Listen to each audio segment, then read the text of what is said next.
Good afternoon. I'm Ian Vasquez. I am the director of our project on global economic liberty here at the Cato Institute. It is difficult to discuss any topic these days that does not directly concern the hideous events of last week. But we will try to do so during today's forum on globalization, a topic that is not entirely unrelated to the tragedies that unfolded last week in the United States. If anything, those events reminded us of just how integrated the world has become. We are only now getting a better sense of the economic repercussions around the world, and those of us who were traveling abroad or in other parts of the country felt the immediate impact of not being able to rely on modern transportation and communication for several days. To be sure, those are minor inconveniences compared to the suffering of the victims and their families.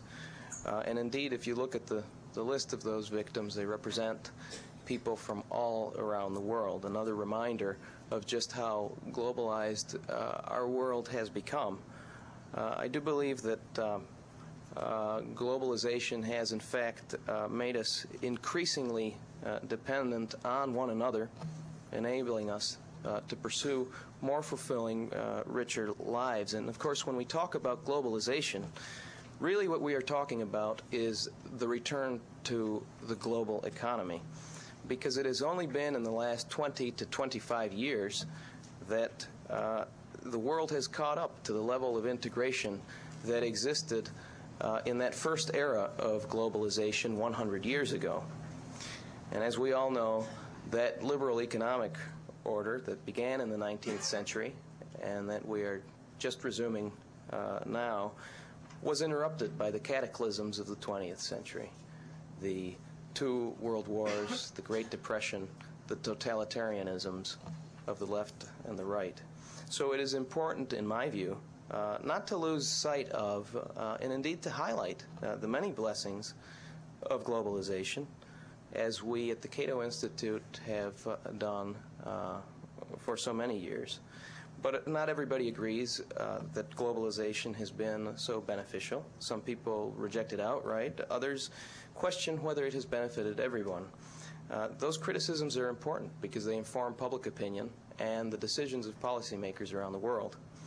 Today we are fortunate to have two very able speakers address those issues, and they'll be presenting opposing views, I suppose, on this debate as they try to separate facts from misperceptions on globalization, and as they try to explain how globalization affects growth, affects poverty reduction, and inequality. So I am pleased to introduce our first speaker, who is David Dollar, one of the World Bank's top research economists, somebody who has, I think, done some of the best work that has come out of the World Bank over the past many years, particularly as it pertains to economic growth and poverty reduction. He has written many papers on that. He was very much involved in a seminal work at the World Bank that assessed the impact and the effectiveness of foreign aid, with some very critical comments as well as constructive comments. He spent 6 years before being here in Washington as an advisor to the Vietnamese government, beginning in 1989, advising Vietnam for the World Bank. And prior to that, he has taught economics at UCLA. It's my pleasure to introduce David Dollar.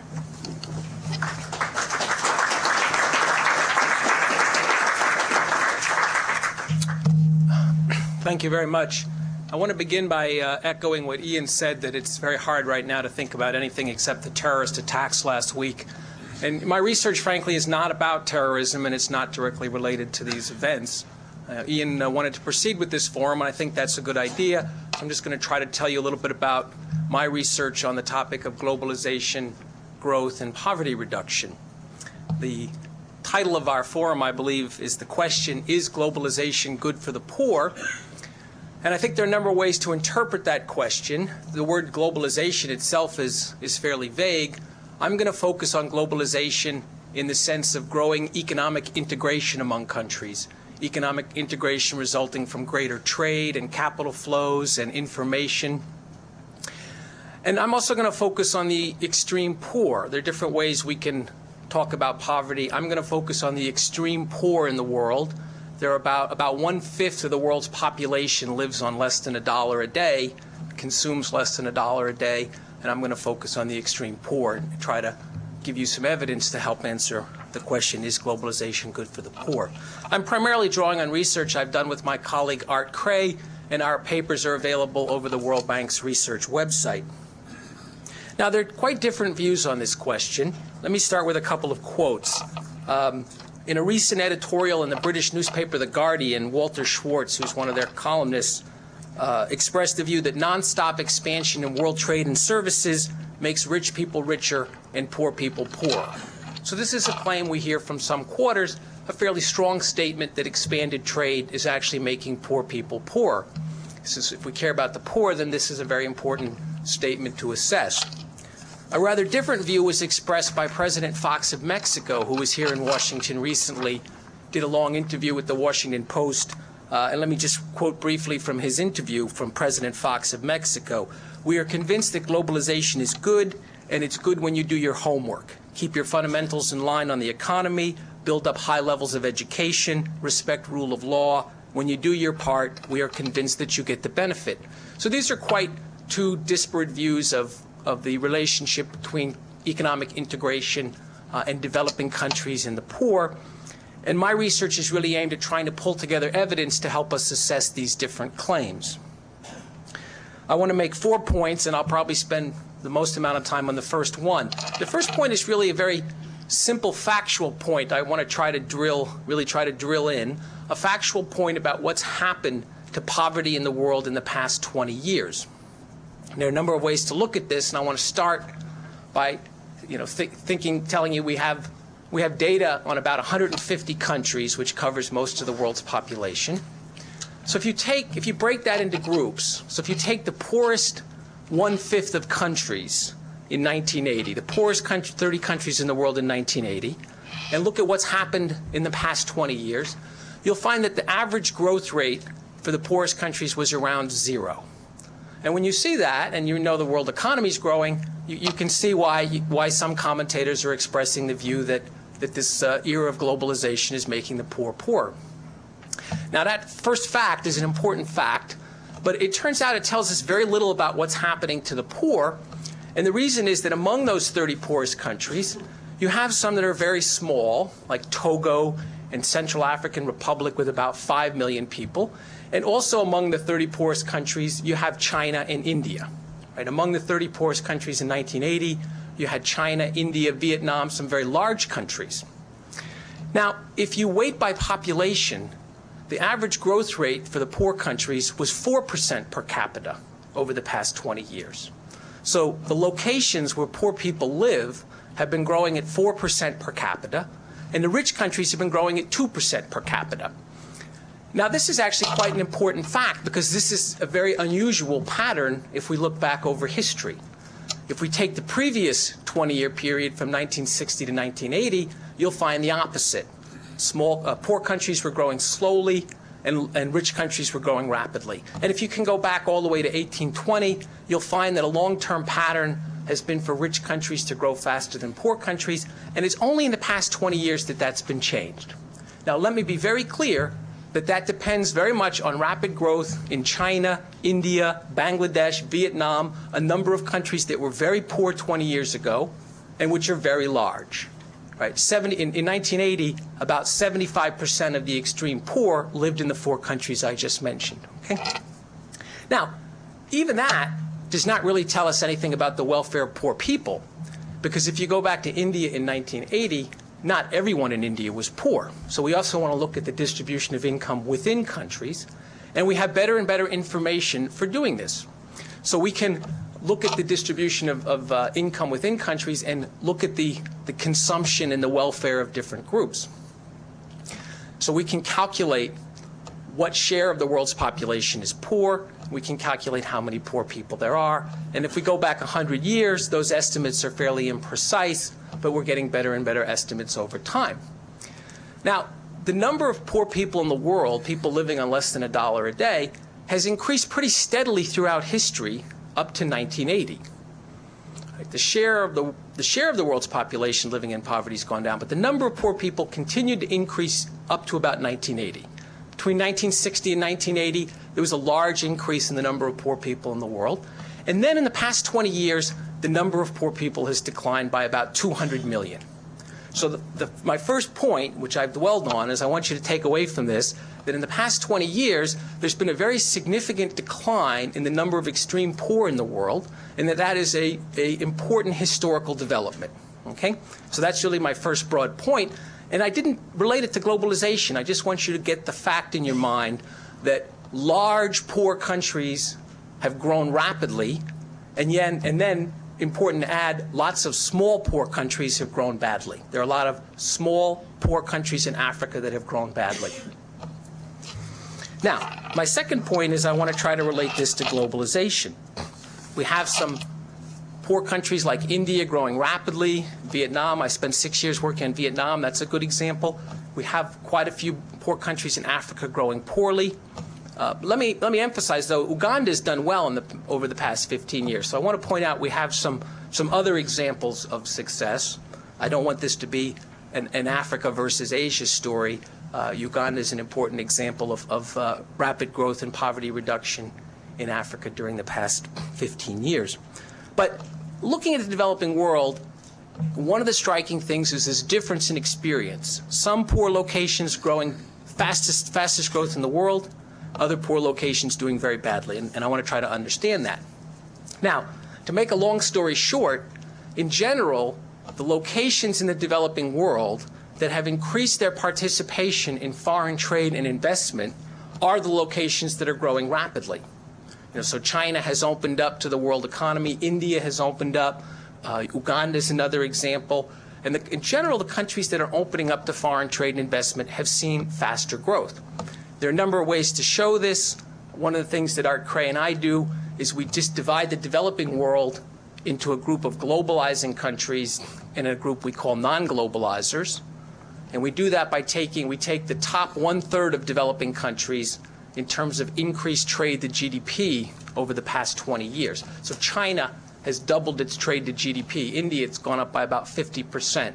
So if you take the developing countries where there have been large increases in trade to GDP, we get a group of 24 countries with about 3 billion people. What's striking is that most of the rest of the developing countries actually trade less today than 20 years ago. So I could give you a long list of countries that trade less of their GDP today than 20 years ago. Let me just name a few. Pakistan, Kenya, Togo, Nigeria, Egypt, Zambia. They all trade less of their GDP today than 20 years ago. And I don't want to dwell just too much on trade. A lot of today's trade is connected to direct foreign investment and multinational corporations. So if you think of some of the countries I mentioned as having large increases in trade, they are by and large the same developing countries that are getting a lot of foreign direct investment. China is a huge recipient, Vietnam, Mexico in the Americas, Brazil would be another example, Thailand. In general, the countries that are more involved in trade are the same countries that are more involved in direct foreign investment.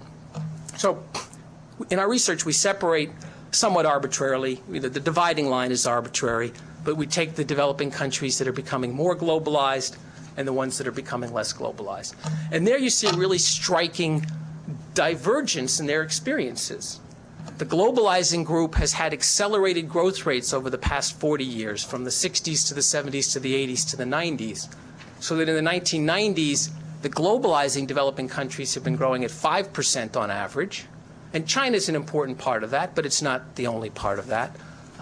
Of our globalizing group, 18 of the 24 countries have had accelerated growth rates, and on average they're growing at 5%. The rich countries are growing at 2%. The rest of the developing world is basically growing around 0. So we have a lot of developing countries that trade less today than 20 years ago. Their average growth rates, their growth rates in many cases are around 0 or even negative. So I want to emphasize that divergence of experience. My second basic point is that there's a divergence of experiences in the developing world.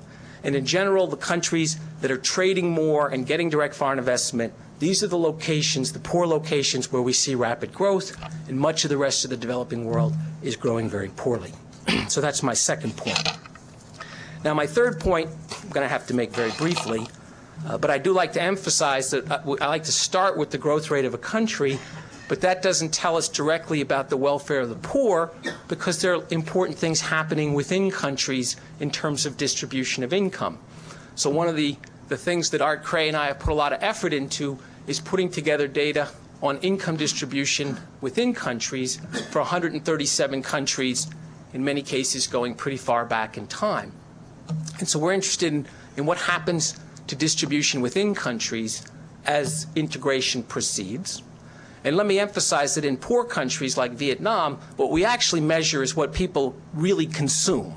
We track how much rice, how much pork. Most poor people spend the overwhelming share of their budget on food. So the issue is, how much are they eating? So we often say income distribution, but I want you to understand that we're measuring real consumption by people. So when we talk about income of the poor going up, think of it in very real terms. Malnourished people who had almost no protein are now getting more protein. That's the real issue that we're trying to get at.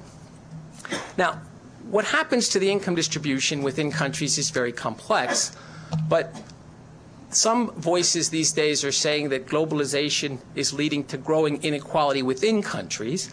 And my third point is that that is simply not true. I mean, as a factual matter, there is no trend toward growing inequality within countries around the world. And then if you look at the changes in inequality that we see in data, they are not related to any measure of globalization.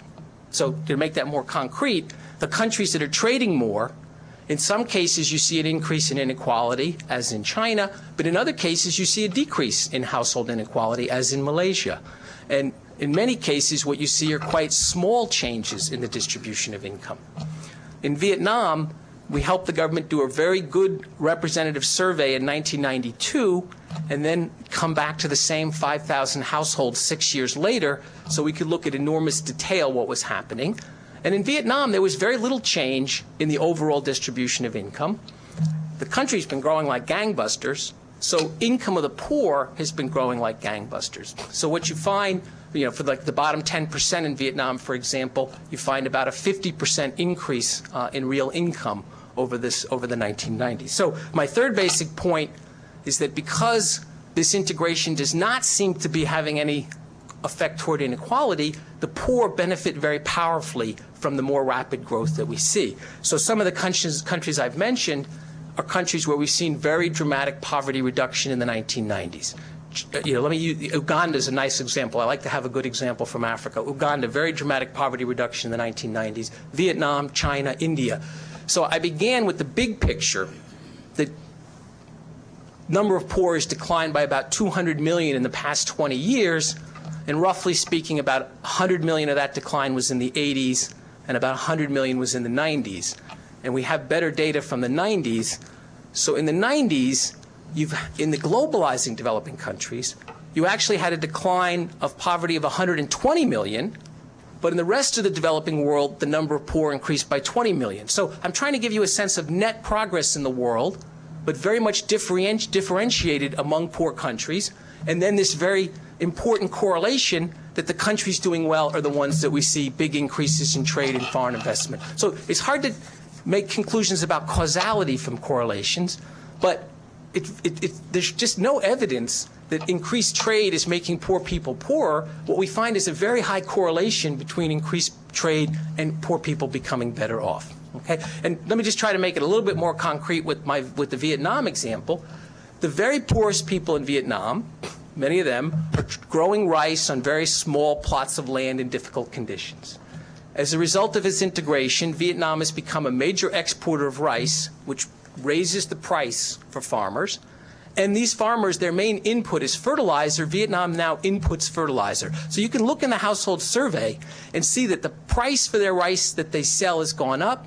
The price for the fertilizer that they buy has gone down, and that's generated a large welfare gain for Vietnamese farmers. They eat a lot of the rice themselves, In that case, it's nice to pay a small amount for fertilizer, and then they sell small amounts on the market, and that has enabled them to buy more pork and get more protein in their diet and have a bicycle and other things that are part of improving life. And I can't go into a lot of detail, but I want to quickly add that from the surveys such as in Vietnam, we can see that the benefits go far beyond consumption.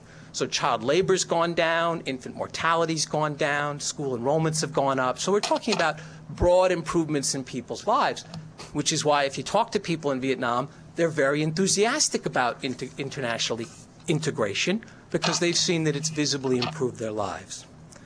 Am I just about out of time, or? Okay, because I did have a fourth point, which is important, so I hate to give short shrift to the fourth point. Very quickly. Okay, so I've tried to emphasize that there are locations in the world that are not doing well, quite a few of them in sub-Saharan Africa. One of their characteristics is that they haven't increased their trade, they're not getting foreign investment. It's hard for me to blame international economic integration on their poor performance, but the fact that there are these locations that are doing badly is a very important problem or issue for the world. And my sort of bottom line on the evidence is that for poor locations to integrate with the world economy has enabled them to improve their lives. And if you accept that, then we should be making it easy for poor countries to integrate. But there are many ways in which rich countries make it difficult for poor countries to integrate. So my last message is we could do a lot more to help poor countries integrate with the world. Some of this is through our trade policy. Rich countries still have lots of protectionism against poor countries, so we make it hard for them to sell their products. And then part of it is a more positive issue of foreign aid.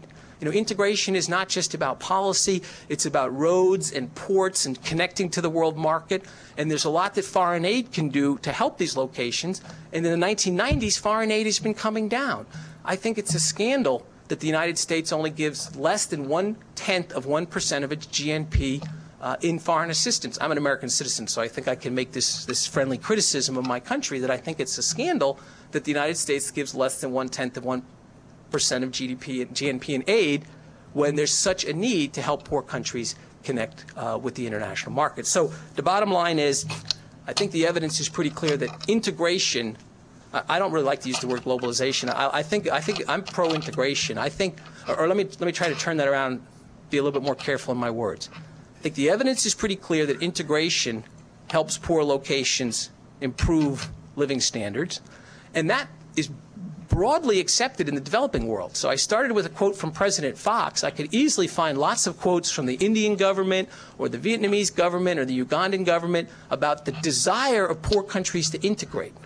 So I believe in freedom. Lots of poor countries want to integrate. An important policy question is, are we going to make it easy for poor countries to integrate with the world market through our trade policy, through foreign aid? So the real operational questions are, how can we make it easier for poor locations to integrate so we see more good results? We have more examples such as Vietnam and Uganda. Thank you very much.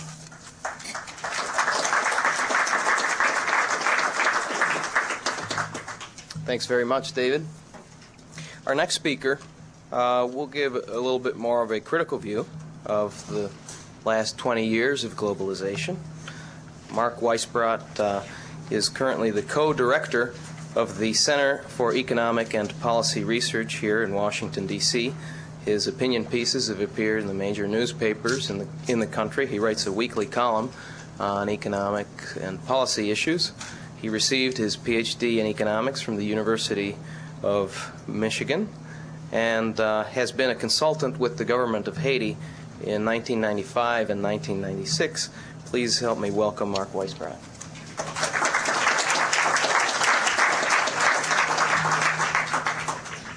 Thank you. I want to thank Ian and the Cato Institute and David for organizing and participating in this event. I feel like they do. As a matter of fact, I was hoping this would be postponed in light of the events, but people are resuming their normal lives here. And so I guess part of our normal life is to have these debates. And so here we are. If you want more information, I should say you can find it on our website. It's www.cepr.net. That's for the Center for Economic and Policy Research, cepr.net. I want to open with one of the things we do at the Center for Economic and Policy Research is to focus on some of the big facts that often get ignored and some of the other side of the debate that doesn't get heard. The argument that David made is very well presented, and I think we hear it all the time. But there's another side that we don't hear, and it's based on the same data. I want to emphasize that. We are all using the same data. We're using World Bank data and other official data. So there's no dispute over the facts here. It's basically how you interpret them. And the question today is, how has globalization helped the poor, for example? That's the main question.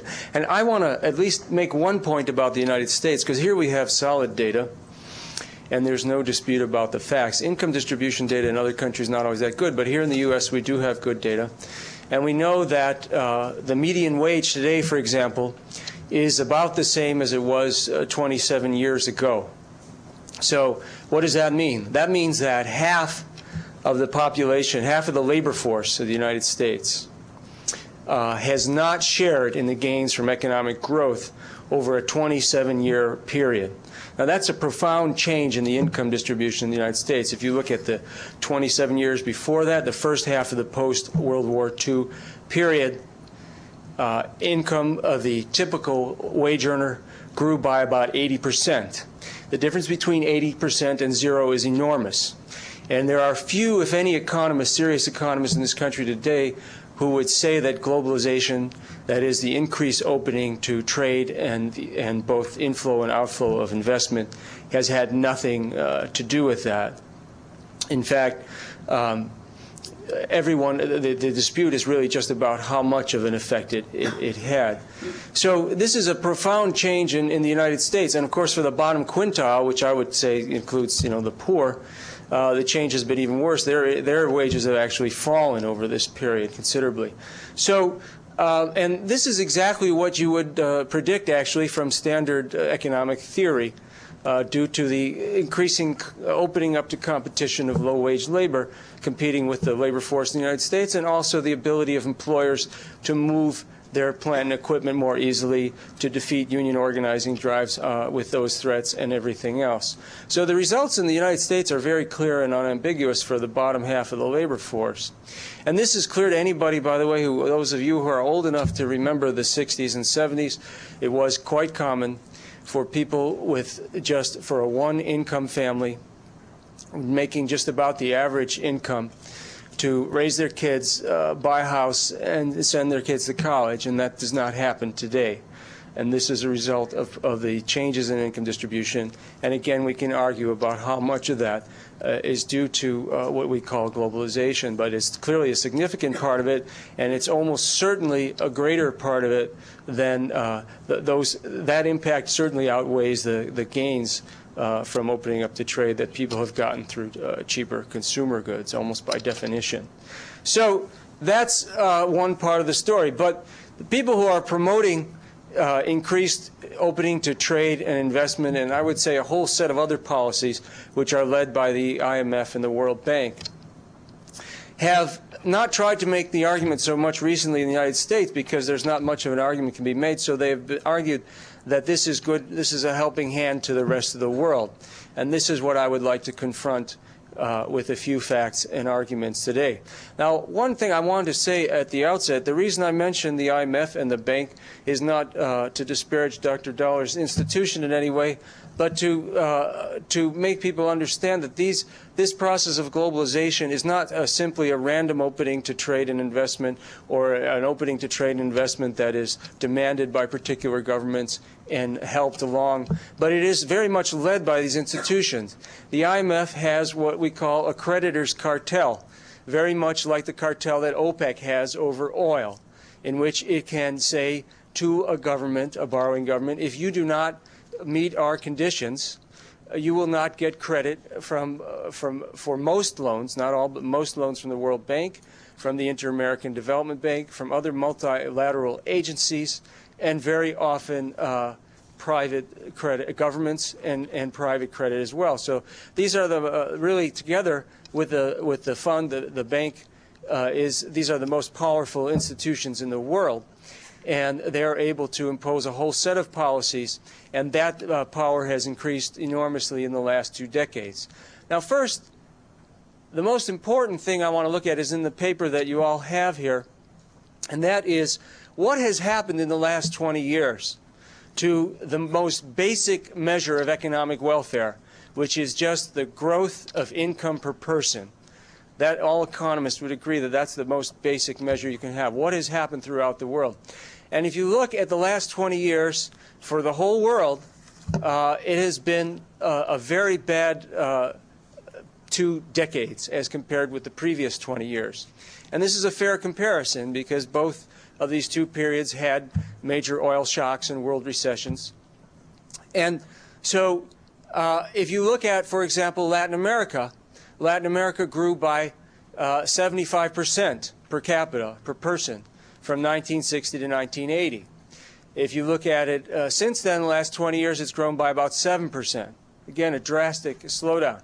Africa went from a growth rate of about 35% per person from 60 to 80 to a decline of about 15%. And there are regions, of course, that did better in the second period. But if you actually divide the world into quintile groups of countries, the poorest countries by per capita income, and you look at them that way in 1960 and in 1980 and look at the growth rates.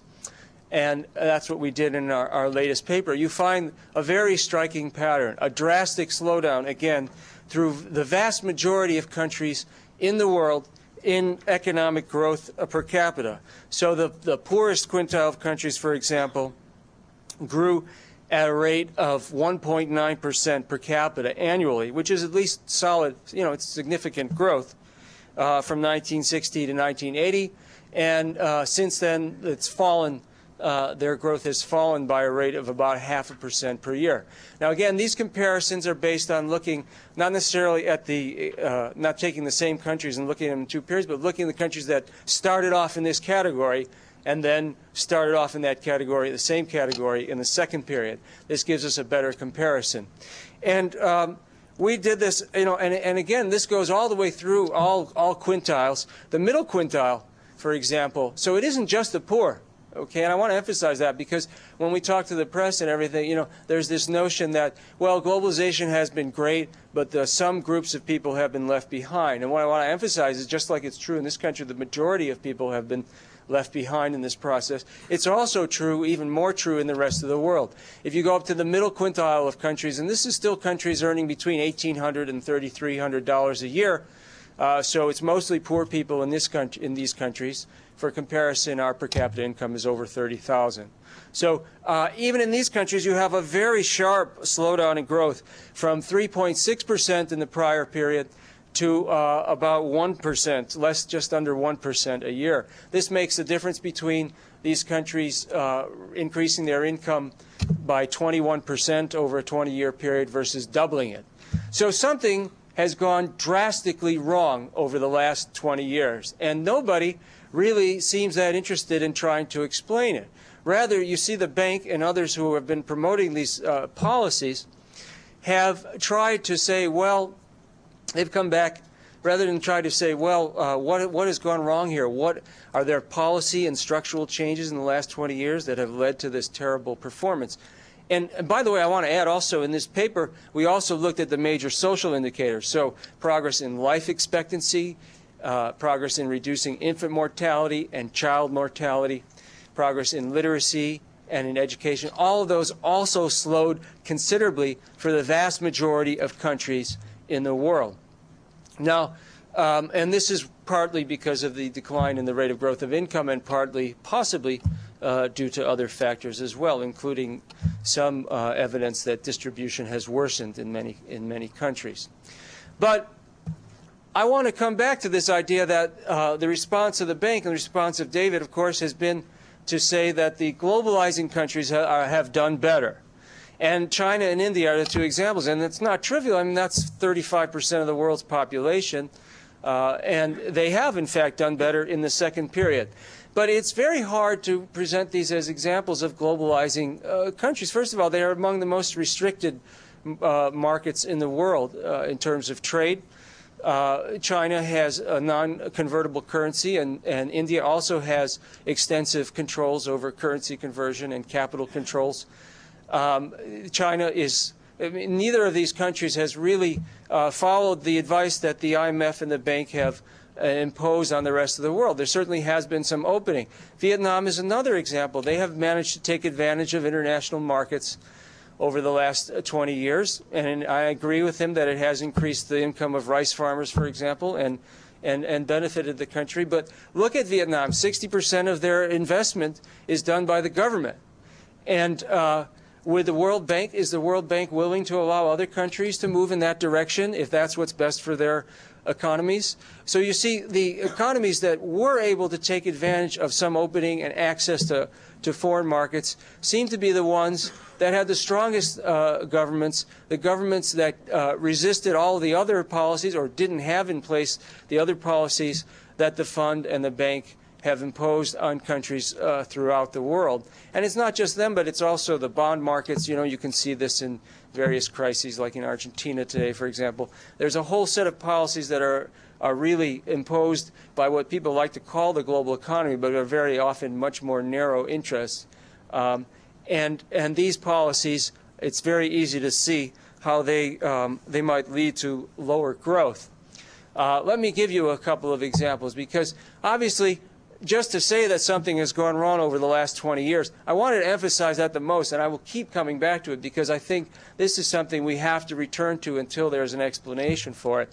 But again, we don't have an explanation, and we don't put forward a formula, as the fund and the bank do, as to which are good policies and which are bad policies for almost all countries. But there are clearly enormous policy errors that have been made over the last 20 years. So, for example, in the transition economies such as Russia, you saw a policy, again, promoted by Western economic advisors and led by the IMF, which led to a decline in income that is unprecedented in world history outside of wars or natural disasters. About 50% of their income was lost in Russia in a space of about just 5 years.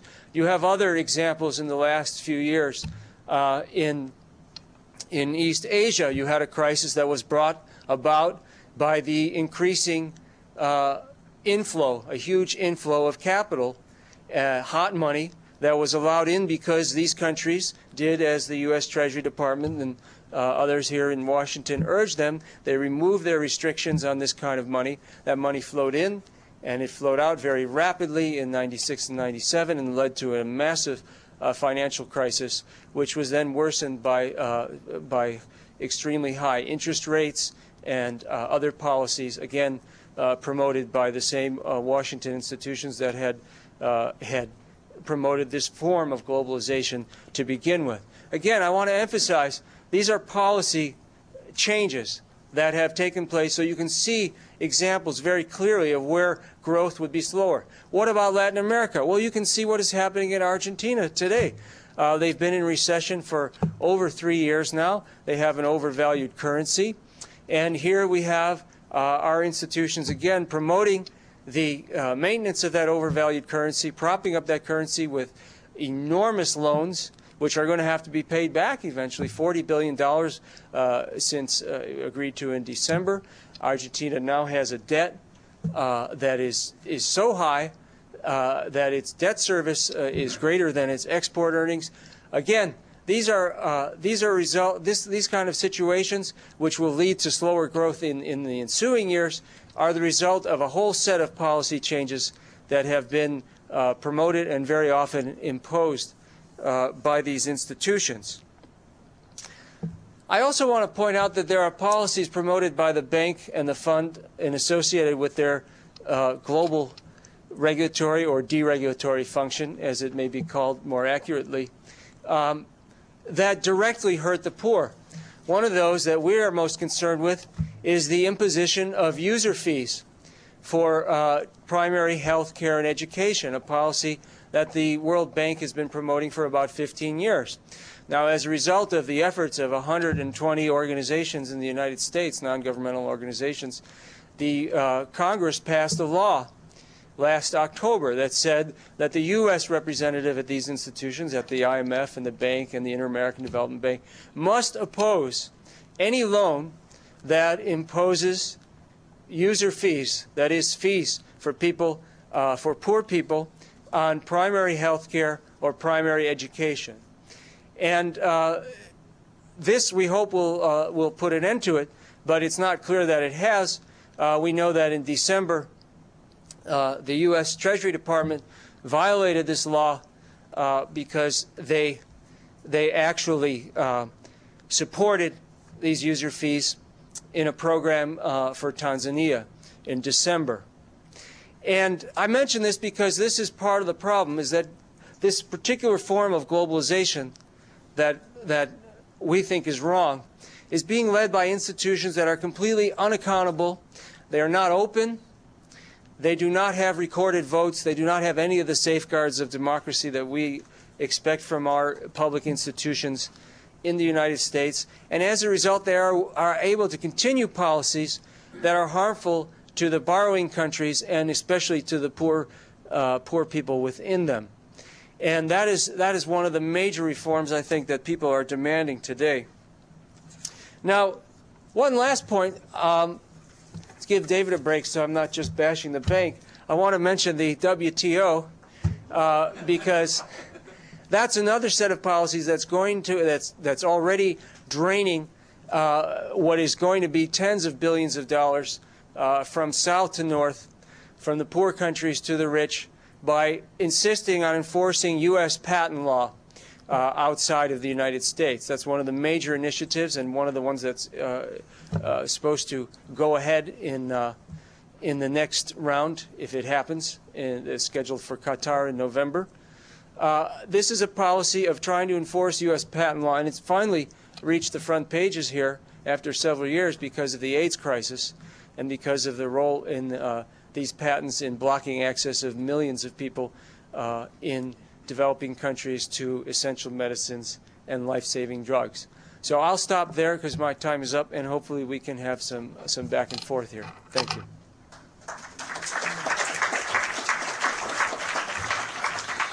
Thank you, Mark. I'd like to give David a few minutes if you want to respond to some of the things that Mark addressed in his comments. I guess I would say that Mark cleverly changed the topic. The topic was, is globalization good for the poor? And Mark seems to have changed the topic to whether or not the World Bank is good for the poor. And I'm certainly happy to have a debate about that, but it wasn't the topic, and I'm not sure how interested people are. I just want to emphasize again that a lot of the current policy questions concern whether or not we're going to make it easy for poor countries to integrate. And Mark actually gave a nice example of one of the policies that makes it hard. Through the WTO, the rich countries are trying to impose a model of patent protection on poor countries. And I personally oppose this, and I'm glad Mark raised it. It's an excellent example of trying to impose a standard on developing countries that may not be appropriate for their level of development. And then I would hope Mark would agree with me that the proposals by some to have labor regulations imposed through the WTO is exactly analogous, and the proposal to have environmental regulations imposed on countries through the WTO is exactly analogous. So I think these are all examples. Bringing all these different institutional harmonization issues into the WTO, I think, is a good example of the kind of creeping kind of protectionism we have, that instead of making it easy for poor countries to trade and integrate with the world economy, we're basically setting up a lot of hurdles. So I'd be interested to hear what Mark thinks about that. Let me just briefly say on the World Bank IMF issue that I think I guess we have a real disagreement here. From the inside, I don't see the World Bank as a particularly powerful institution. As a social scientist, what I find striking, I've mentioned some countries that were poor and that have done well, right? So, for example, I mentioned China, India, Bangladesh, Vietnam, Uganda. All of these countries have large assistance programs from the World Bank. So the World Bank's been deeply involved in all of these successes. So it might be nice for me to pat myself on the back and say the World Bank must have played a big role in their successes. But then I have to agree with Mark that the World Bank's been deeply involved in Kenya and Zimbabwe and a whole range of countries that have done badly. So as a social scientist, I say, well, if we see in all poor countries the World Bank and the IMF active, and then we see countries with very different policies and very different results, then a social scientist says, well, I guess the World Bank and the IMF are not that powerful. Policies seem to be determined primarily by countries' own politics and institutions, and that's the lesson we've drawn. So we've moved away from the World Bank. But I might add, by the way, that Danny Roderick, who's an economist that the anti-globalization movement likes to cite, has come to the same conclusion that the IMF and the World Bank are not very powerful. So he has a nice article called Understanding Economic Policy Reform, where he basically says, you know, sovereign governments are just that, sovereign. Conditionality is not very effective. The IMF and the World Bank cannot get countries to change their policies. So I agree with Danny Roderick that by and large, the international institutions do not have a large effect on policy, and that's why we've adjusted to this reality, and we've really moved very sharply away from conditionality. So that is really a change in the way we do business. So what we do now in Africa, for example, we make an assessment that Uganda has a good environment for poverty reduction. We see a lot of poverty reduction occurring in Uganda. We're putting a lot of support in there. We used to give a lot of support to Kenya, but now what we've done is we've simply backed off and reduced our financial support to Kenya because we've learned that the conditionality doesn't really bring about change. So the World Bank has shifted over to what we call selectivity and has learned from this experience that, in fact, countries make their own decisions, and they should make their own decisions. So I come back to this issue of freedom. What I see is a lot of poor countries that would like to integrate with the world economy, and the issue is, are we going to help them and allow that to happen, or are we going to contribute to this creeping protectionism that we see in rich countries, and which I think is really very detrimental to the poor countries. Thank you, David. We have time for questions, and we can try to stick to the topic of globalization as opposed to World Bank policies, which I don't think are necessarily the same thing. In my role here as an impartial moderator, I must say I am in favor of globalization and integration, but I think that the World Bank is at fault in many ways by presenting itself all too often as being very effective in promoting liberalization around the world. And somehow I believe that this is very misleading, and somehow it has been effective in fooling people who are critical of globalization, in actually making them believe that the bank has this power. And in fact, when we look around, we discover that the bank has actually been supporting many regimes that have been resistant to liberalization, have been doing the wrong things. Look at Russia over the past several years. Look at most of sub-Saharan Africa. Those are the countries that are doing the worst. Countries that have reformed, many countries in Latin America, countries in East Asia, have done so precisely as David says, because of their own internal dynamics. And oftentimes it has just been plain economic reality that has forced countries to liberalize, making their own decisions. So this idea that the World Bank is effective at imposing liberalization, I think, is entirely wrong-headed. If anything, if the World Bank and the IMF did not exist, my view is that we would see globalization happen much more rapidly. We can take questions if you have any. Please raise your hand and wait for the microphone. Identify yourself and your institution. We can start up here, please.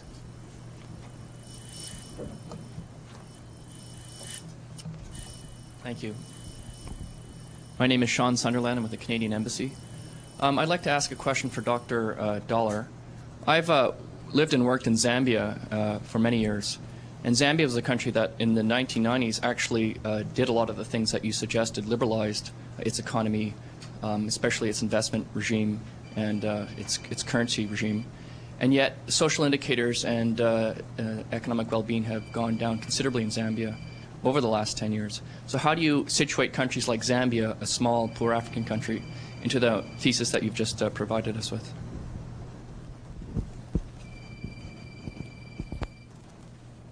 We're going to collect a number of comments? No, go ahead and answer it. You sure? Okay. Well, I come back to the, try to be brief, I come back to the point I made that basically the World Bank has been involved in just about every poor country in the world, and some of them, based on the kind of evidence I use, some of them have reformed and some of them haven't. I mentioned that Zambia is a country that actually trades less today than 20 years ago. We know actual trade, depends on a number of things, but it's very hard for me to look at a country and think there's been a serious trade liberalization if at the end they actually trade less than they did 20 years ago. One of my new projects is looking at port costs out of Africa and transport costs.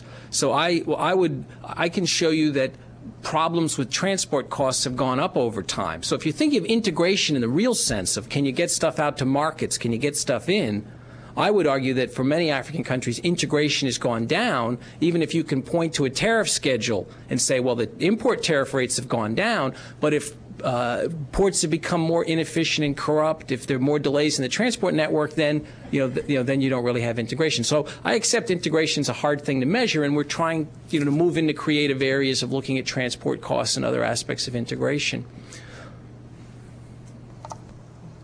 We'll go in the back there in the aisle. Right there, yes.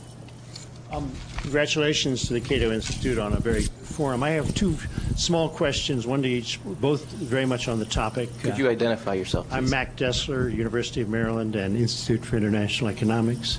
For David Dollar, many Latin American countries have undertaken globalizing reforms and taken a lot of policy pain. It's not clear how many of them have gotten major economic gain. I wonder what your numbers look like if you just focused on Latin American countries rather than globally. For Mr. Weisbrot, why do you use countries rather than human beings as units? I'm going to let Mark go first, okay? I'm getting a lot of chances to talk.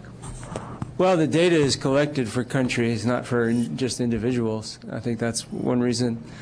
And also the policy decisions are made by governments to the extent that they are allowed to make them.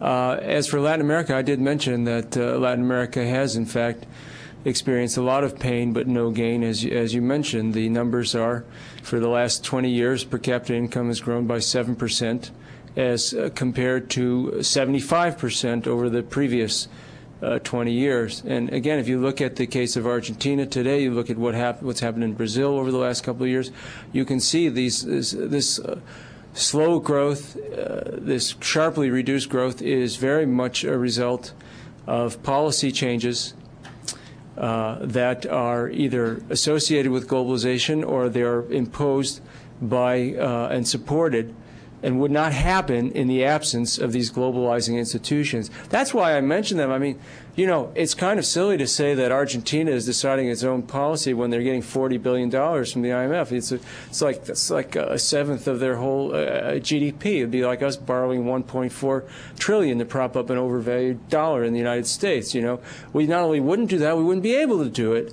Because nobody would be standing by with the money trying to hand it to us. So that's the only reason I mention these institutions. They have played an enormous role.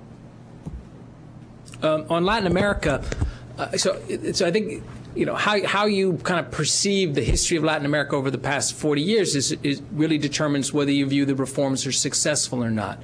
I think a number of major Latin American economies did okay in the 60s and 70s, but some of that was based on unsustainable borrowing from abroad and from relatively inward-focused policies that had to burst. So then in the early 1980s, you had the debt crisis and a lot of recessions in Latin America. So the question is, so you have this bad period in the early 80s. So do you attribute that to, is that the result of opening up, or is that the result of the earlier policies? I think it's the result of the earlier policies. So then if you look from the early 80s through the 90s, many Latin American economies had accelerated growth. Mexico's a good example. Brazil's an example. I think there's a disappointment in Latin America that they haven't gotten the spectacular growth rates of East Asia. And I think that comes back to issues of the institutions, the rule of law, investment in education, a whole range of things that are important. But I would say they've gotten the return from integration that you would roughly expect as their growth rates have accelerated by about 2 percentage points. Obviously, at the moment, lots of economies are going into recession. We're at a very dangerous moment when quite a few economies seem to be going into recession. And I would just like to add that, while I think in general integration is good for developing countries, I think this is a particularly important moment move forward and not to basically give way to protectionist instincts in rich countries because of this potential for global recession.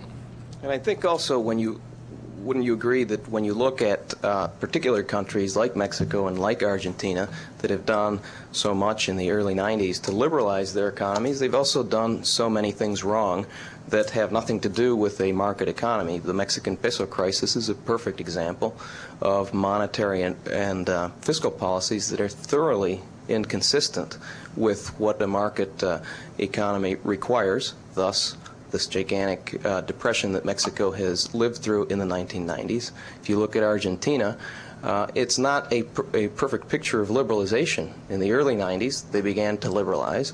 By the mid-90s, they decided that that's about it in terms of liberalization. The diminishing returns of the early liberalization turned into low growth. But what did they do in terms of government spending?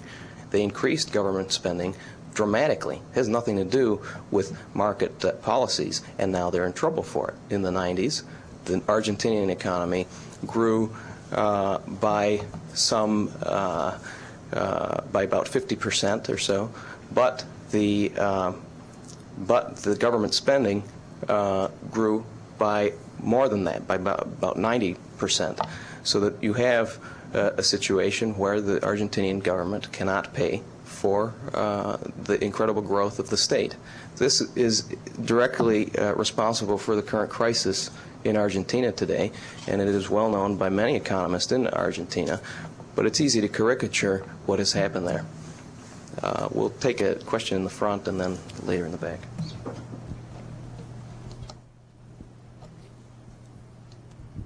Hi, Sam McDonald from Reason Magazine. A question for Professor Weisbrot. Question being, if not globalization, then what? If integrating these economies is bad, is making them more insular good, or outlawing trade, or what would make these countries better off and the people within them? Yes, it's interesting that people always ask that as though simply by presenting the results of the last 20 years in an honest and straightforward manner that I'm somehow, they assume that I'm promoting some form of protectionism or isolationism or something like that.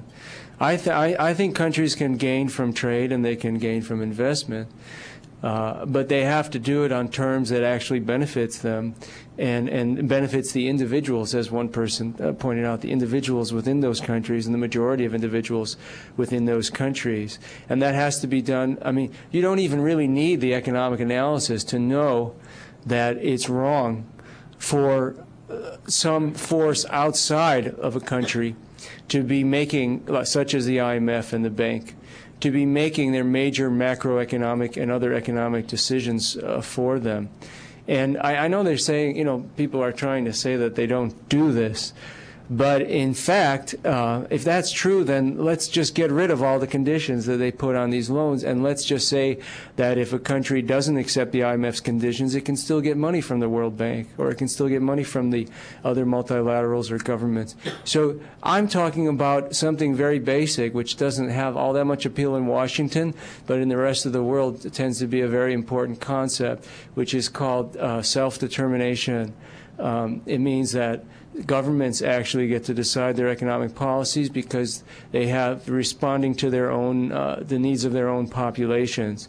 And that is what's being prevented not only by these institutions but by international agreements such as the WTO, NAFTA. All of these agreements are written in a way that benefit particular interests, generally narrow segments of society, the pharmaceutical companies, for example, on the patent question, which David agrees with me, but also other corporations who, want the freedom. Our mutual funds wanted to be able to go into Asia, even though they didn't need the savings. There was countries with very high savings rates. They didn't need to borrow this money, but these companies wanted to go in there. So therefore, these economies were opened up in a reckless manner. So you see, I'm for restoring the basic national sovereignty that most people believe in the world, and that people in this audience, I think, would believe in principle. Okay, let's go to the back of the room, in the middle there. Yes, to the right. Yeah, thanks. My name is Phil Mastretta. I'm a former economist and policy advisor at the Treasury Department, and now at the NEC at the White House. I have two brief comments and then maybe a question for David. I would add the U.S. Treasury to your list of institutions that's not as powerful as its outside critics claim, whether that's directly in bilateral relations with other governments or working with and through the multilateral institutions.